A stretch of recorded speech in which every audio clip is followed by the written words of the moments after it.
கர்த்தர் மற்றவருமாகிய இயேசு கிறிஸ்துவின் நாமத்தினாலே யாவருக்கும் வாழ்த்தலை தெரிவித்துக் கொள்கிறேன். ஒரு பணக்கார குடும்பத்தை சேர்ந்த 15 வயது வாலிபனுக்கு லுக்கேமியா என்ற ஒரு நோய் வந்துவிட்டது. எனவே மருத்துவமனையிலே சேர்த்து உயரிய சிகிச்சை அளித்தார்கள். ஒரு டாக்டர் அவர்களிடத்தில் வந்து, உங்களுக்கு நாங்கள் கதிரியக்க சிகிச்சை அளிக்க திட்டமிட்டிருக்கின்றோம். அது ஹீமோதெரபி என்ற சிகிச்சையை நாங்கள் அளித்தால் உங்களுடைய தலைமுடிகளெல்லாம் கருகி போகும், மொட்டை தலையாகி விடுவீர்கள், சரீரத்தில் ஆங்காங்கே உபாதைகள் இருக்கும், சரீரம் முன்பு போல் அழகாக இருக்க முடியாது. ஆனால் அந்த சிகிச்சையை நாங்கள் அளிக்காமல் விட்டால் நீங்கள் மரித்து போவீர்கள். எனவே உங்களுடைய அனுமதி தேவை, யோசித்து சொல்லுங்கள் என்று சொல்லிவிட்டார். நான் உயிர் பிழைத்தால் மற்றவர்களைப் போல தலை நிமிர்ந்து அழகாக வாழ முடியாது, ஆனால் உயிரிழக்கவும் விரும்பவில்லை, என்ன செய்வது என்று அவன் திகைத்து அழுதான். அப்பொழுது அவனுக்கு சீக்கிரத்தில் சுகம் பெற வேண்டும் என்று ஒரு வாழ்த்து அட்டையும் ஒரு பூங்குத்தும் அதனோடு சேர்ந்த ஒரு கடிதமும் அவனுக்கு வந்தது. அவனுக்கு முன்பின் அறிமுகமாகாத 22 வயது ஒரு பெண், இவனை விட 7 வயது மூத்தவள், நீங்கள் சீக்கிரத்தில் குணமடைய வேண்டும் என்று வாழ்த்து செய்தி அனுப்பி கூடவே ஒரு கடிதமும் எழுதி அனுப்பியிருந்தாள். அந்த கடிதத்திலே, நான் என்னுடைய 12வது வயதிலே உங்களைப் போலவே லுக்கேமியா வியாதியினால் பாதிக்கப்பட்டேன், கதிரியக்க சிகிச்சை பெற்றேன். நான் மரணப்படுக்கையில் இருப்பதாக உணரும் போதுதான் இயேசு கிறிஸ்துவின் சொந்த இரட்சகராக ஏற்றுக்கொண்டேன்.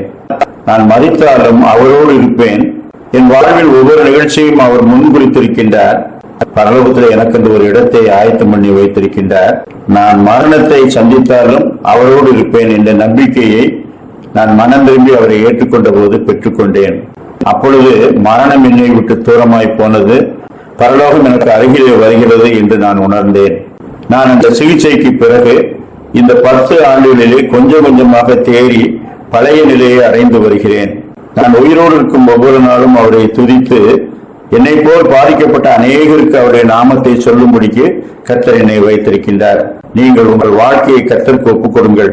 அவர் நமக்கு ஆயத்தம் பண்ணின அந்த தேசத்துக்கு நாம் போனால் அங்கே அழகு பெரிதல்ல, நீங்கள் வைத்திருக்கிற ஐஸ்வர்யம் பெரிதல்ல, கல்வி அறிவு பெரிதல்ல, இவையெல்லாம் அங்கே மதிக்கப்படாமல் போகும். எனவே அந்த நித்திய லோகத்தை பெற்றுக்கொள்ள நீங்கள் உங்களை கர்த்தருக்கென்று ஒப்புக் கொடுங்கள் என்று எழுதியிருந்தது.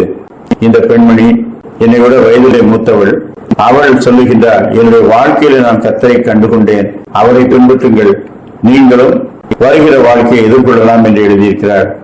இப்படிப்பட்ட நம்பிக்கையூட்டும் அந்த நல்ல வசனங்களை சொன்ன அவளுக்கு என்னுடைய நன்றியை தெரிவிங்கள் என்று சொல்லி அவன் சிகிச்சைக்கு தன்னை ஒப்புக் கொடுத்தான்.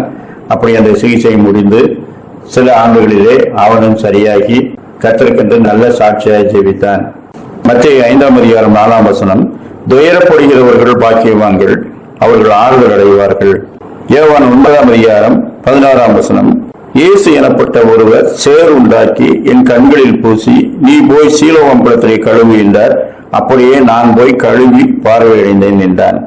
நான் தேவகுமாரனால் கண்கள் திறக்கப்பட்டவன் சொல்லுகின்றான், இயேசு எனப்பட்ட ஒருவர், அவர் சொன்னதை செய்தேன், குணமானேன். அந்த சாட்சி அநேகரே தொட்டது.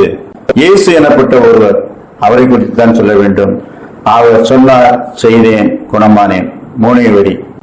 நம்முடைய சாட்சிகள் அநேகரை கர்த்தருக்கு நேராக திருப்பும், அநேகரை கர்த்தரத்திலே வழிநடத்தும். கர்த்தரையும் அவர் நமக்கு செய்தவைகளை மட்டும் சொல்லுவோம். அந்த நல்ல சாட்சி நிமித்தம் அநேகர் ஆசீர்வதிக்கப்பட உதவியாயிருப்போம். கர்த்தர் தாமே அப்படிப்பட்ட நல்ல சிந்தனைகளை நமக்கு தந்தருள்வாராக. ஆமேன்.